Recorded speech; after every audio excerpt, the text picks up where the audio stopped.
नमस्कार दोस्तों, उम्मीद करता हूँ आप सब बहुत ज़्यादा अच्छे होंगे।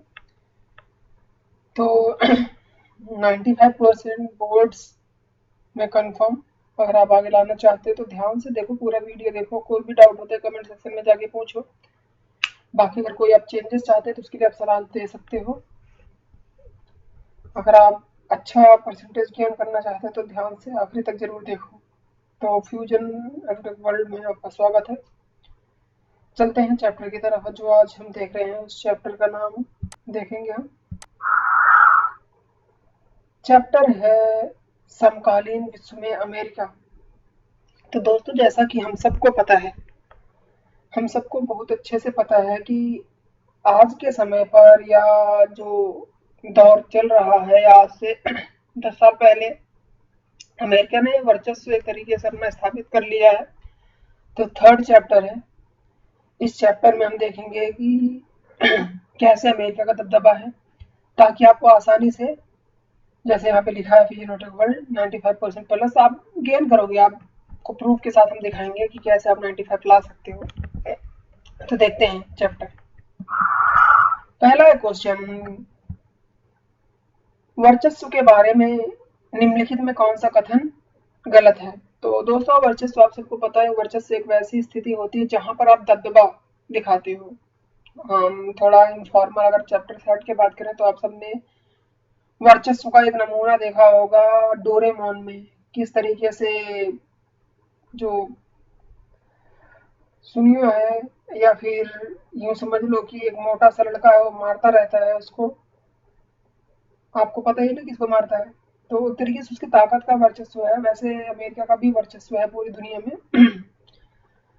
तो नोबिता पिटता रहता है जियान के वर्चस्व के कारण। अब आगे देखते हैं अमेरिका का वर्चस्व उससे किस प्रकार भिन्न है या कैसे उसी के समान है। यहाँ पे ऑप्शन कई सारे दिए गए हैं। वर्चस्व का मतलब है कि कोई देश किसी की अगुवाई करेगा, प्रबल है। दूसरा है, इस देश के इस्तेमाल प्राचीन यूनान एथेंस की प्रधानता चिन्हित करने के लिए किया जाता है। थर्ड है, वर्चस्व देश किसी सैन्य शक्ति की अजेय होती है। और फोर्थ ऑप्शन, वर्चस्व की नियति होता है, जिसे एक बार वर्चस्व कायम कर लिया उसे हमेशा के लिए वर्चस्व कायम कर लिया। तो कहा जा रहा है कि वर्चस्व एक नियति जैसा है कि अगर भैया एक बार किसी का आ गया ना, यहाँ पे बताया जा रहा है किसी का वर्चस्व अगर एक बार आ गया तो ये प्रॉपर हो गया, नियति है। अगर ये वर्चस्व किसी का आ गया एक बार तो लगभग काफी टाइम के लिए होता है और वो स्थिर रहेगा। ऐसा नहीं है कि आज वर्चस्व है कल खत्म हो जाएगा। तो इस तरीके से आप समझ गए, फोर्थ आंसर सही है। सेकंड ऑप्शन है, समकालीन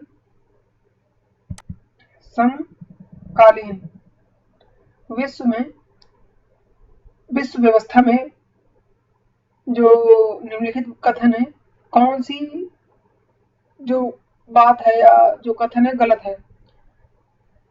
ये ऐसी कोई विश्व सरकार मौजूद नहीं जो देशों के व्यवहार पर अंकुश रख सके, पहला ऑप्शन।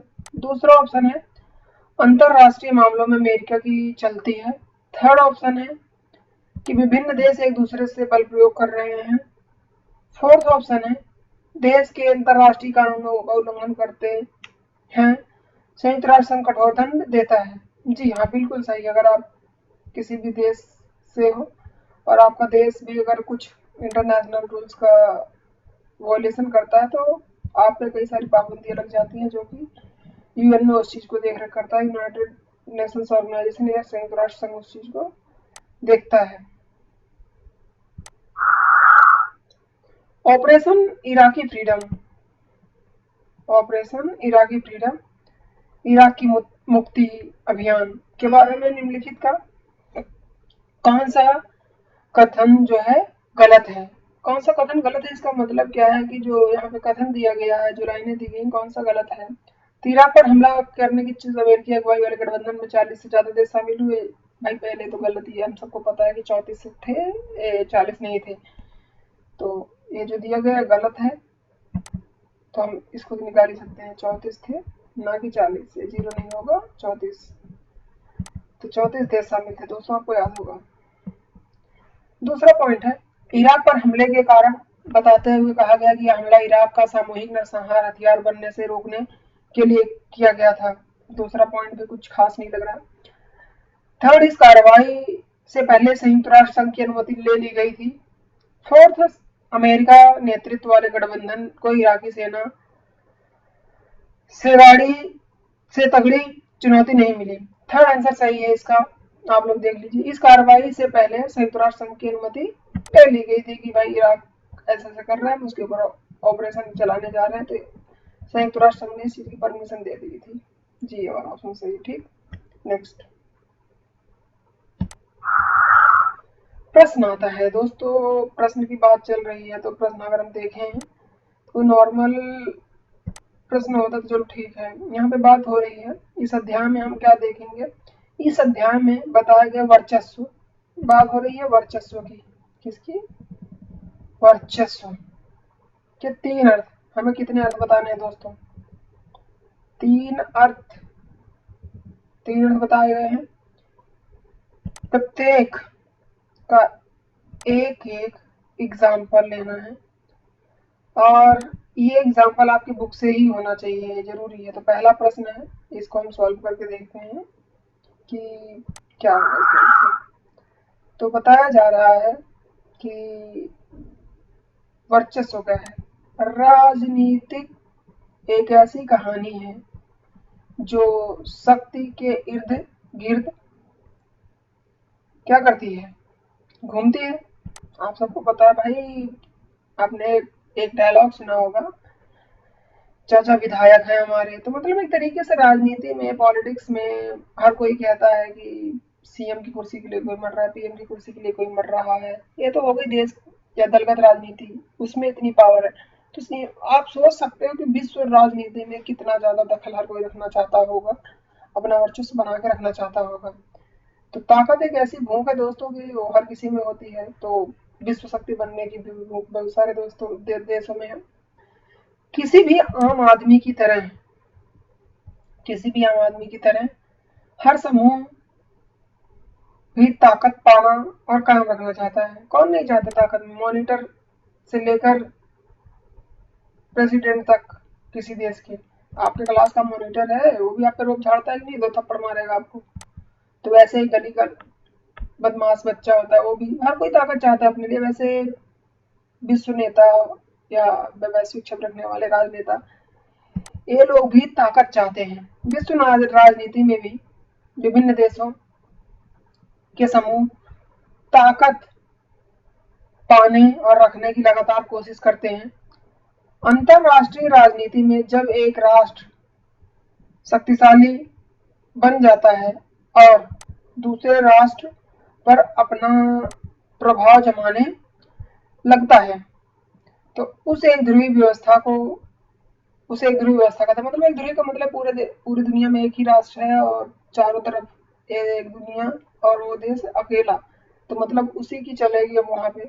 लेकिन क्योंकि यहाँ से देखिए, क्योंकि इसी को वर्चस्व का नाम भी दे दिया गया और इसे वर्चस्व के नाम से भी जाना जाता है। जब किसी एक की चले बाकी देशों की ना चले तो उसे दूसरे शब्दों में हम यह कह सकते हैं कि विश्व राजनीति, जो विश्व की राजनीति है, उसमें एक देश अन्य देशों पर प्रभाव होना ही वर्चस्व कहलाता है।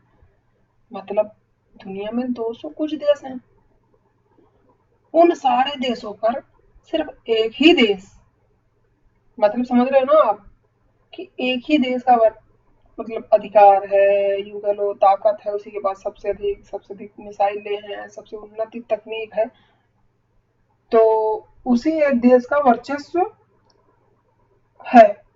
तो आप ऐसा कह सकते हो कि वर्चस्व का मतलब है कि दबदबा होना, पावरफुल होना। सैन्य वर्चस्व, सेना का वर्चस्व। दोस्तों आपको भी पता है कि पहले क्या होता था, राजा महाराजा जिसके पास जितनी बड़ी सेना होती थी, लाखों करोड़ों की सेना, वो राजा जीत जाता था। वह आज भी चल रहा है। तो अमेरिका की मौजूद ताकत की रीढ़ की हड्डी क्या है? उसकी बड़ी सैन्य शक्ति। आज जो है अमेरिका की सैन्य शक्ति अपने आप में अनूठी है। अनूठी कैसे कह सकते हो? अनूठी इस हिसाब से कह सकते हो कि बाकी देशों की तुलना में बेजोड़ है। अनूठी इसका अर्थ यह हुआ कि आज अमेरिका अपनी सैन्य क्षमता के बूते पूरी दुनिया में कहीं भी निशाना साध सकता है, किसी भी देश पर मिसाइल्स गिरा सकता है। उदाहरण के तौर पर इराक पर हमला 2011 में जो हुआ था, अमेरिका आतंकी हमले के बाद अफगानिस्तान क्या हुआ, अफगानिस्तान के अलकायदा के ठिकानों पर हमला करने के लिए क्या किया उसने, पाकिस्तान में सैन्य हवाई अड्डों का प्रयोग किया। अब मतलब उसी देश के नागरिकों पर एक तरीके से कह सकते हो हमला करने के लिए उसी देश की हवाई पट्टियों का प्रयोग हो रहा है। यहाँ पे हवाई अड्डों का प्रयोग अमेरिकी वर्चस्व के ही उदाहरण है, जो आज भी अमेरिका के नियंत्रण में ही है। तो हवाई पट्टियां आज भी पे अमेरिका का नियंत्रण है, वहां से अमेरिकी जहाजें हवाई यात्रा पे निकलती हैं और आतंकवादियों को मारती हैं। तो दोस्तों आपको यहाँ तक तो समझ में आ गया होगा। पहला पॉइंट जो हमारा था क्या था, सैन्य वर्चस्व। ढांचागत ताकत के रूप में वर्चस्व। ढांचागत का मतलब आप सबको पता होगा, ढांचा, मकान बनाते हैं ना, उसका ढांचा बना देते हैं, उसमें मकान होता है। तो वर्चस्व का यह अर्थ होता है, पहले अर्थ में बहुत अलग है। ढांचागत वर्चस्व का अर्थ यह है कि वैश्विक क्या, वैश्विक अर्थव्यवस्था में अपनी मर्जी चलाना। अपनी मर्जी कैसे चला लोगे, जब आपके पास कंपनी होगी, बहुत सारी रोड सड़क हॉस्पिटल ये सारे होंगे। इसके लिए चीजें बनाना और बनाए रखना।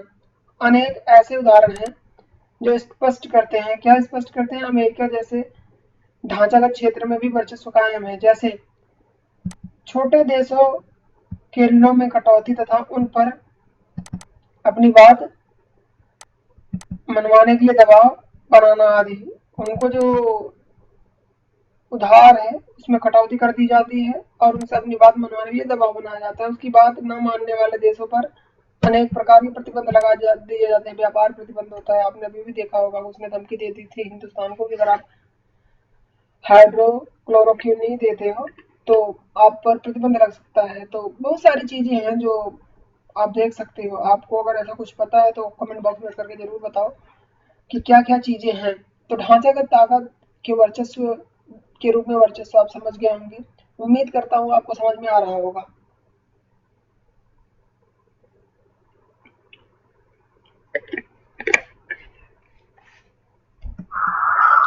सांस्कृतिक वर्चस्व। दोस्तों हम सांस्कृतिक का मतलब होता है जैसे हमारे यहाँ पूजा पाठ, दुनिया भर के त्योहार हैं, नमाज पढ़ते हैं मुसलमान भाई, हिंदू भाई पूजा करते हैं, ईसाई भाई गुरुद्वारे जाते हैं। तो वैसे किसी देश की संस्कृति, रहन सहन, उठना बैठना, ये सब के आधार में कैसे वर्चस्व कह सकते हो आप। तो देखते हैं यहाँ पर वर्चस्व एक महत्वपूर्ण पक्ष सांस्कृतिक भी है। तो सांस्कृतिक जो सांस्कृतिक पक्ष है क्या है, देखते हैं। सांस्कृतिक पक्ष भी है। आज विश्व में अमेरिका का दबदबा सिर्फ सैन्य शक्ति और आर्थिक शक्ति की बढ़त के बलबूते पर नहीं, बल्कि अमेरिका की संस्कृति मौजूदगी भी इसका एक कारण है। जो अमेरिकी संस्कृति की बड़ी लुभावनी है और इसी कारण सबसे ज्यादा ताकतवर है। वर्चस्व का यह सांस्कृतिक पहलू है जहां जोर जबरदस्ती से नहीं बल्कि रजामंदी से बात मनवाई जाती है। तो वर्चस्व में कोई थप्पड़ मार के नहीं बोलेगा बेटा तू ऐसा करेगा तो सही है, नहीं तो नहीं सही है। वहां रजामंदी से आप मान के बहुत सारा काम करते हो। तो समय गुजरने के साथ हमें उसके साथ इतने अभ्यस्त हो गए हैं कि अब हम इतना ही सहज मानते हैं जितना अपने आसपास के पेड़ पक्षी नदी को। जैसे भारतीय समाज में विचार की कार्यशैली की दृष्टि से बढ़ता खुलापन अमेरिकी संस्कृति के रूप में देखा जा सकता था। हमारे यहाँ आज़ादी जो ज़्यादा मिल रही है, हम मान सकते हैं भारत की आज़ादी या भारत के लोगों को जो जितनी ज़्यादा बोलने की, सुनने की, रहन सहन की, कपड़े पहनने की आज़ादी मिल रही है, एक तरीके से अमेरिकी वर्चस्व या अमेरिकी संस्कृति के वर्चस्व का प्रभाव ही है। तो अभी तक हमने देख लिया सेना का वर्चस्व, हमने देख लिया एक तरीके से ढांचागत वर्चस्व, फैक्ट्री वगैरह, आर्थिक, हमने सांस्कृतिक वर्चस्व भी देखा। पांचवा प्रश्न आता है, उन तीन बातों का जिक्र करो जिनसे साबित होता है कि शीत युद्ध की समाप्ति के बाद अमेरिका प्रभुत्व स्वभाव बदला है। मतलब उसका पहले स्वभाव कुछ और था, अब कुछ और हो गया। शीत युद्ध के वर्षों में अमेरिकी की प्रभुत्व की तुलना में यह कैसे अलग है? तो चलिए देखते हैं दोस्तों। बात क्या है, इसमें कोई दो राय नहीं है कि शीत युद्ध का अंत 1951 में नहीं, सॉरी, अंत 1991 1991 में सोवियत संघ के विघटन के साथ ही हो गया था। सोवियत संघ एक महाशक्ति के रूप में विश्व परिदृश्य से गायब हो गया। यह बात सही नहीं है। अमेरिकी वर्चस्व सन 1991 के बाद कायम हुआ, क्योंकि अगर विश्व राजनीतिक इतिहास पर दृष्टि डाली जाए तो अमेरिकी वर्चस्व का काल द्वितीय विश्व युद्ध 1945 से प्रारंभ हो गया था, लेकिन यह बात भी सही है कि इसमें अपना वास्तविक रूप 1991 के रूप में दिखाना शुरू किया था। आज पूरा वैश्विक और विश्व अमेरिकी वर्चस्व के आश्रय पर जीने को बाध्य मजबूर है कि अमेरिका के ही छत्रछाया में जीना पड़ता है, बट ऐसा 45 में नहीं था। 91 के बाद उसने जब एक तरीके से सोवियत संघ बिखर गया, या यूं कह लो बिखेर दिया गया, कुछ भी कह सकते हो, जब समाजवाद उसका नहीं चला और पूंजीवाद पूरे विश्व में फैल गया, तो 1991 में USSR, United state of Soviet Republic, वो बिखर गया और रूस की स्थापना हुई और अमेरिका सुपर पावर बन के सामने आया 1991 में, और तब से उसका वर्चस्व है पूरी दुनिया पर। पहला देखो पॉइंट भाइयों, यहाँ पे आ रहा है कि अमेरिकी वर्चस्व का पहला उदाहरण 1990 के अगस्त में इराक ने कुवैत पर हमला कर दिया। इराक ने किस पे हमला कर दिया? कुवैत पर, और तेजी से उस पर क्या किया? कब्जा जमा लिया। उस समय एक शक्तिशाली, प्रभावशाली वर्चस्व के रूप में अमेरिका ने उसे समझाने का प्रयास किया कि बेटा जी देखो, ये सही नहीं कर रहे हो, लेकिन इराक ने उसकी एक ना सुनी। अंत में जब इराक को समझाने बुझाने की तमाम जो कोशिशें थी नाकाम रही, तो संयुक्त राष्ट्र संघ ने कुवैत को मुक्त कराने के लिए बल प्रयोगों की अनुमति दे दी। तो संयुक्त राष्ट्र संघ के लिहाज से यह नाटकीय फैसला था, क्योंकि इतनी आसानी से वो भी फैसले नहीं देता, लेकिन यहाँ अमेरिका को, या यूं कह लो, इराक पर हमला करने की परमिशन मिल गई।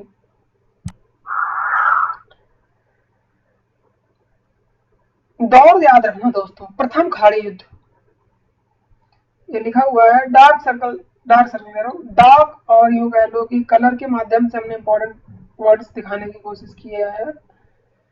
प्रथम खाड़ी युद्ध में भी अमेरिकी वर्चस्व के प्रभाव को देखा जा सकता है। 34 देश की मिलीजुली सेना, 6,60,000 सैनिकों की भारी भरकम फौज ने इराक के विरुद्ध मोर्चा खोला, उसे परास्त कर दिया। इसे प्रथम खाड़ी युद्ध कहा जाता है। क्या कहा जाता है दोस्तों? खाड़ी युद्ध, प्रथम खाड़ी युद्ध कहा जाता है इसको। तो 6,60,000 सैनिक 34 देश के शामिल थे। किताब में जाके पढ़ोगे तो 75% से ज्यादा सैनिक तो अमेरिकी थे। मुझे तो लग रहा है कि सिर्फ नाम दिखाने के लिए 34 देशों को मिलीजुली सेना का नाम दिया गया। संयुक्त राष्ट्र संघ ने इस सैन्य अभियान को ऑपरेशन डेजर्ट स्टॉर्म कहा।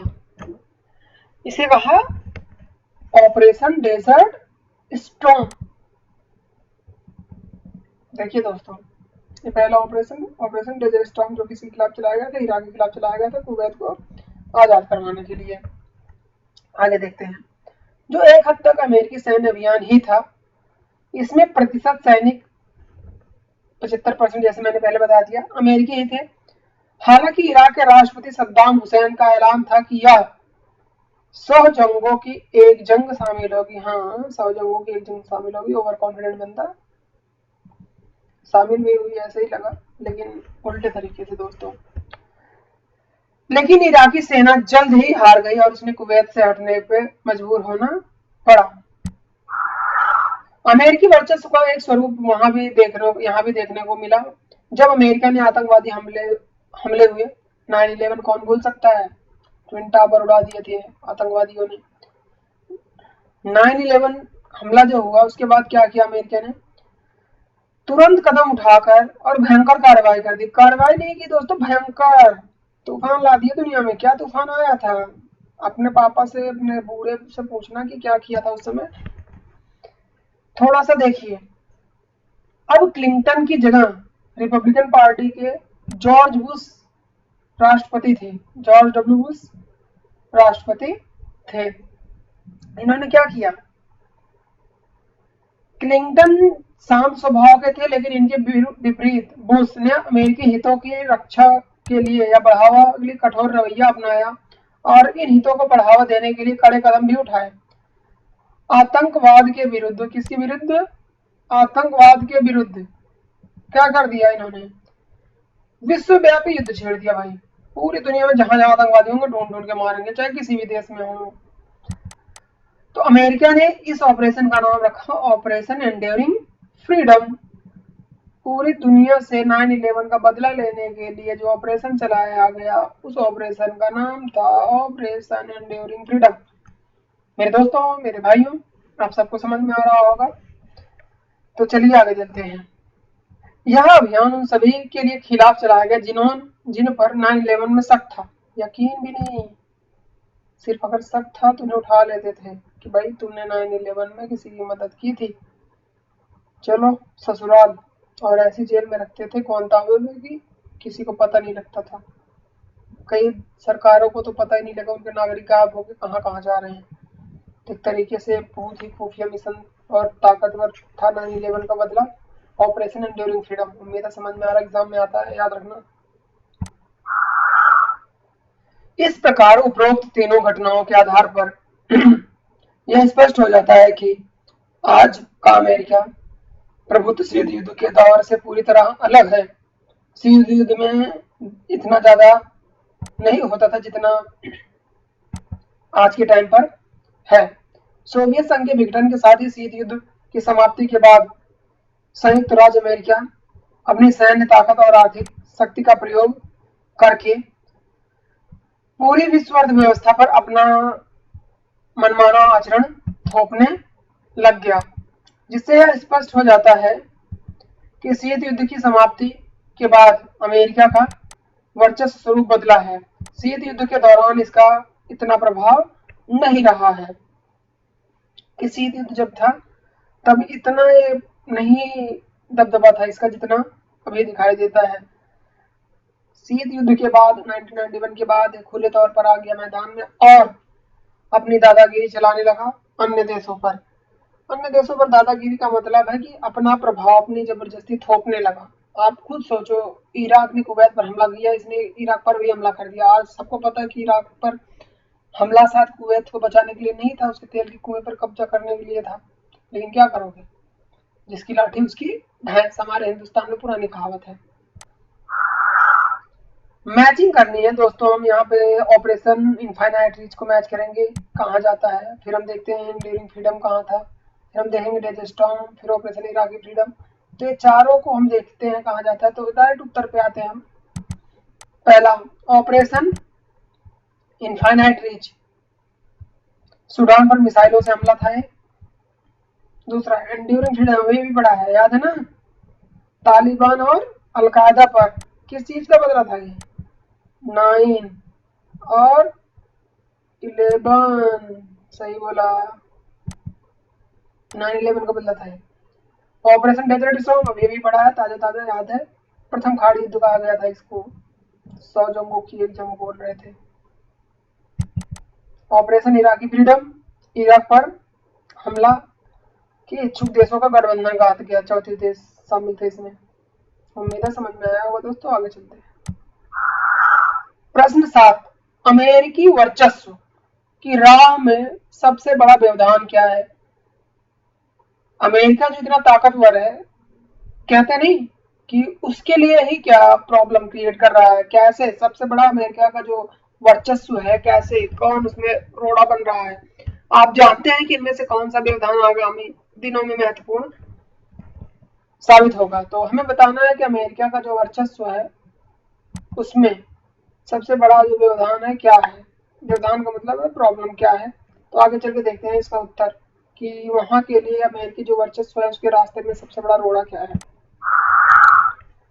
इतिहास बताता है कि साम्राज्यों का पतन उनकी अंदरूनी कमजोरियों के कारण होता है। ठीक इसी तरह अमेरिकी वर्चस्व की सबसे बड़ी बाधा खुद की वर्चस्व के भीतर मौजूद है, मतलब ताकत ही उसकी कमजोरी है। अमेरिका की सबसे बड़ी ताकत ही उसकी सबसे बड़ी कमजोरी है। कैसे? अमेरिकी शक्ति की राह में 3 अवरोध सामने आए हैं। कितने दोस्तों? 3। तो चलिए देखते हैं तीनों।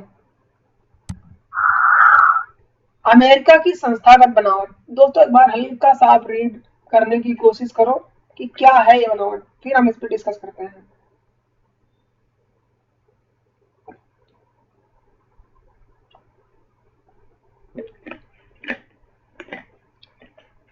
अमेरिका की संस्थागत बनावट। पहला व्यवधान जो उसका शासन करने का तरीका है क्या है? स्वयं अमेरिका की संस्थागत बनावट या बुनावट, यहाँ के शासन के 3 अंग हैं, तीनों के बीच शक्ति का बंटवारा, और यही बनावट कार्यपालिका द्वारा सैन्य शक्ति के बेलगाम इस्तेमाल पर अंकुश लगाने का काम करती है। रोकती है कि भैया फालतू में सेना मत भेजो, ये मत करो, वो मत करो। लेकिन देखते हैं, अमेरिका में 9/11 की आतंकवादी घटना के बाद विधान पालिका, जो कि कांग्रेस पार्टी है वहां की, ने राष्ट्रपति को आतंकवादी या आतंकवाद से निपटने और लड़ने के लिए सभी प्रकार कदम उठाने की आजादी दे दी। पहले ऐसा नहीं था, सारी ताकत नहीं होती थी, लेकिन अब है। परंतु अब वहां अमेरिका की जनमत को देखते हुए कांग्रेस ने इराक युद्ध एवं उस पर आगे सैन्य खर्च बढ़ाने के पक्ष में नहीं है, तो लोगों ने दबाव डाल के जो खर्च हो रहा था सैन्य अभियान पर इराक में, उसको कम करवाया। इस बात से स्पष्ट हो जाता है कि अमेरिका शासन का आंतरिक ढांचा अमेरिकी राष्ट्रपति के निर्णय के रास्ते में एक व्यवधान के रूप में कार्य करता है। तो अमेरिका का जो शासन का ढांचा है, राष्ट्रपति के फैसले पलट सकता है, तो एक व्यवधान है। राष्ट्रपति जो निर्णय लेगा वो पलटा भी जा सकता है। उम्मीद करता हूँ दोस्तों समझ में आया होगा पॉइंट। आगे चलते हैं। जनमत, जन मतलब लोग, मत मतलब उनका विचार, the views of people, what they want, लोग क्या चाहते हैं। अमेरिका वर्चस्व का दूसरा, पहला हमने देख लिया दोस्तों, अब इसमें याद रखना, बहुत अच्छे से हर एक बात को हाईलाइट करके दिखा रहा हूं मैं, बहुत मेहनत लगती है, ध्यान सुनो। दूसरी सबसे बड़ी अड़चन भी अंदरूनी है। इस अड़चन के मूल में है अमेरिकी समाज, जो कि अपनी प्राकृतिक उन्मुक्त है, बहुत ज्यादा फ्रीडम है, बहुत ज्यादा, अत्यंत आजादी है भाई अमेरिका में। तुम भी वही आजादी चाहते हो जस्टिन बीबर वाली। अमेरिका में जन प्रचार के माध्यम समय समय पर वहां के जनमत खास दिशा में मोड़ने की भले ही कोशिश करें, लेकिन अमेरिकी राजनीतिक सांस्कृतिक रूप में शासन के उद्देश्य के तरीके को लेकर गहरे संदेह का भाव भरा है। अमेरिका के विदेशी सैन्य अभियानों पर अंकुश रखने में यह बात बड़ी कारगर साबित होती है। जनमत, जैसा कि अमेरिका इराक युद्ध के बाद और अमेरिकी सैनिकों की निरंतर होती मौतों के कारण वहां की जनता निरंतर इराक से अपनी फौज वापस बुलाने की मांग कर रही है कि भाई हमारे सैनिक वहां मारे जा रहे, क्यों है, वहां पे नहीं होना चाहिए। प्रभाव क्या होता है इसका? अमेरिकी शासन कठोर एवं निरंकुश सैन्य कार्यवाही पर जनमत को देखते हुए नियंत्रण किया हुआ है कि भाई अब इराक में इतना ज्यादा कुछ करने की जरूरत नहीं है, क्योंकि अमेरिकी लोग इसके खिलाफ जा रहे हैं। तो सेकंड पॉइंट समझ में आया होगा, जनमत। जनमत का मतलब सीधे सीधे लोगों के विचार से है, वहां के लोग प्रभावित करते हैं सरकारी निर्णयों को और सैन्य कार्यवाहियों को। नाटो, शायद ही हमारे में से कोई ऐसा होगा जो नाटो को ना जानता हो। अमेरिका की ताकत की राह में मौजूद तीसरा, देखिए सर जी कितना हाईलाइट करके दिखा रखा है, तीसरा व्यवधान है ये। पहला देख लिया, दूसरा देख लिया, तीसरा व्यवधान नाटो सबसे ज्यादा महत्वपूर्ण है ये। क्यों भाई? अंतरराष्ट्रीय व्यवस्था में आज सिर्फ एक संगठन है जो अमेरिकी ताकत पर लगाम लगा सकता है या कर सकता है। इस संगठन का नाम है नाटो, अर्थात उत्तर अटलांटिक ट्रीटी ऑर्गेनाइजेशन स्पष्ट है अमेरिका का बहुत बड़ा हित लोकतांत्रिक देश के इस संगठन को कायम रखने से जुड़ा है, क्योंकि इन देशों में बाजार मुक्त अर्थव्यवस्था चलती है कि भाई कोई कहीं भी व्यापार कर सकता है। तो नाटो अमेरिका के लिए फायदेमंद भी है।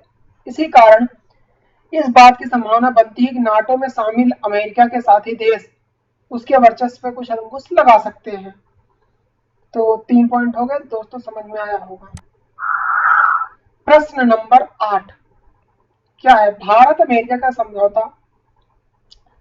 बहस के 3 अंश इस अध्याय में दिए गए, इन्हें पढ़ें और एक अंश को आधार मानकर पूरा भाषण इसमें अपने बारे में अपने तरीके से सोच के बताना है कि क्या आपने पढ़ा, क्या आपको समझ में आया। एक तरीके से खुद का ज्ञान बताना है, ज्ञानी। जैसे हम क्लास में भाषण देने लग जाते हैं ना, मम्मी पापा को दोस्तों को समझाते हैं, वैसे ही जैसे हमने अभी तक चैप्टर पढ़ा, अब उसी चैप्टर के आधार पर हमें बताना है कि क्या है भारत और अमेरिका का समझौता संबंधित।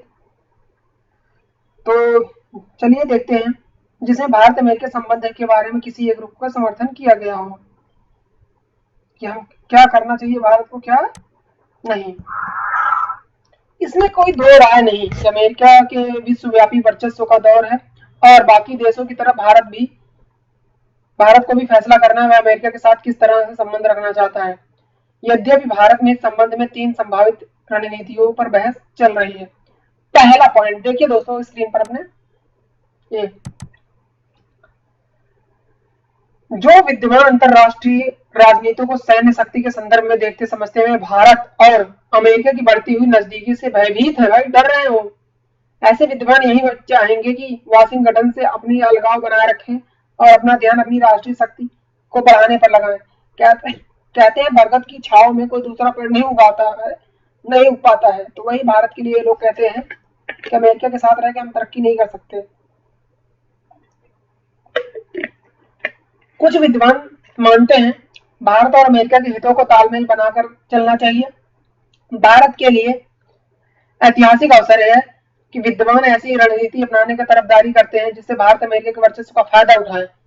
वे चाहते हैं कि दोनों आपसी हितों में मेल हो, भारत के लिए सबसे बढ़िया विकल्प ढूंढ सके। इन विद्वानों की राय अमेरिका के विरोध करने की रणनीति व्यर्थ साबित होगी और आगे चलकर इससे भारत को नुकसान होगा। कहा नहीं जा रहा है कि भाई जो ताकतवर इंसान है उसका चेला ही बन जाओ, दोनों का फायदा है। विरोध करके 2 ठुक्के पड़ेंगे और माथा सूझ जाएगा। तो इसलिए कई लोग कह रहे हैं भैया चेले बन के रहो, फायदे में रहोगे। तीसरा पॉइंट, कुछ विद्वानों की राय है भारत अपनी अगुवाई विकासशील देशों को गठबंधन बनाए कि भैया जो तुम्हारे जैसे हैं उनका नेता बन जाओ। कुछ सालों में यह गठबंधन ज्यादा ताकतवर हो जाएगा और अमेरिकी वर्चस्व के प्रतिकार को सक्षम होगा। भाई 4 विकासशील देश इकट्ठे करो, उनका नेता बनो और एक तरक्की करके अमेरिका को जवाब देने लायक या उसके समक्ष अपने आप को प्रस्तुत करने लायक ये सब की रचना करो। तीसरा पॉइंट है इनका। हम कह सकते हैं कि भारत अमेरिकी संबंधों के संदर्भ में व्यक्ति तीनों विचारों के आधार पर यह कहा जा सकता है कि देशों के बीच इतने जटिल संबंध हैं कि किसी एक रणनीति पर निर्भर नहीं रहा जा सकता। अमेरिका से निर्वाह करने के लिए भारत को विदेश नीति की कई रणनीतियों का एक समुचित मेल तैयार करना होगा कि भाई हमें ये करना चाहिए या ये करना चाहिए। प्रश्न है 9वां, देश जो है यदि बड़े और संसाधन संपन्न देश अमेरिकी वर्चस्व का प्रतिकार नहीं कर सकते तो यह मानना व्यवहारिक है कि अपेक्षाकृत छोटी और कमजोर जो राज्य या शासन संस्थाएं हैं अमेरिकी वर्चस्व का कोई प्रतिरोध कर पाएंगी। इस कथन की जांच करें और अपनी राय दें दोस्तों। बड़े देश रूस जो है अमेरिका का विरोध नहीं कर सकता, चाइना नहीं कर सकता, भारत नहीं कर सकता, तो छोटे कैसे कर लेंगे? देखते हैं आगे चलिए। अमेरिकी वर्चस्व आखिर कब तक चलेगा? ये जो है जो अमेरिकी वर्चस्व है, यहाँ पे देखिए इससे थोड़ा ऊपर, ये सबके समक्ष इसका कोई जवाब अभी तक नहीं दिखाई पड़ता। अंतरराष्ट्रीय व्यवस्था में यह सर्वमान्य सच्चाई है कि आज अमेरिका दुनिया की सबसे शक्तिशाली साधन संपन्न देश है और ऐसे यदि साधन संपन्न देश जैसा कि चीन, भारत, रूस इत्यादि इसका प्रतिकार नहीं कर पाते, तो शायद ही असंभव प्रतीत होता है कि अपेक्षाकृत छोटे और कमजोर राज्य इसका कोई विरोध कर पाए। दूसरा पॉइंट, आज के समस्त विश्व में अमेरिकी विचारधारा के रूप में पूंजीवादी का प्रचार दिनों दिन यहाँ तक कि सौम्यवादी देशों में जिस तरीके से बढ़ रहा है, उससे उसकी वैचारिक परिवर्तन दृढ़ होती जा रही है। ऐसे में अमेरिका वर्चस्व को प्रतिकार की बात सोचना अपने आप में चुनौतीपूर्ण होगा। उदाहरण के लिए आज के समाज का परिदृश्य पर नजर डालें तो चीन इन विचारधारा का सबसे बड़ा समर्थक देश है। आज चीन भी ताइवान, तिब्बत, अन्य क्षेत्र में अलगाववादी, उदारीकरण, वैश्वीकरण के पक्ष में आवाज उठती रहती है। वहां पर जो वातावरण बन रहा है वह पूंजीवाद विचारधारा से ही प्रेरित है। आज अमेरिका और अंतरराष्ट्रीय संस्थाओं जैसे संयुक्त राष्ट्र संघ की अनुमति के बिना भी आक्रमण करने की स्थिति में है।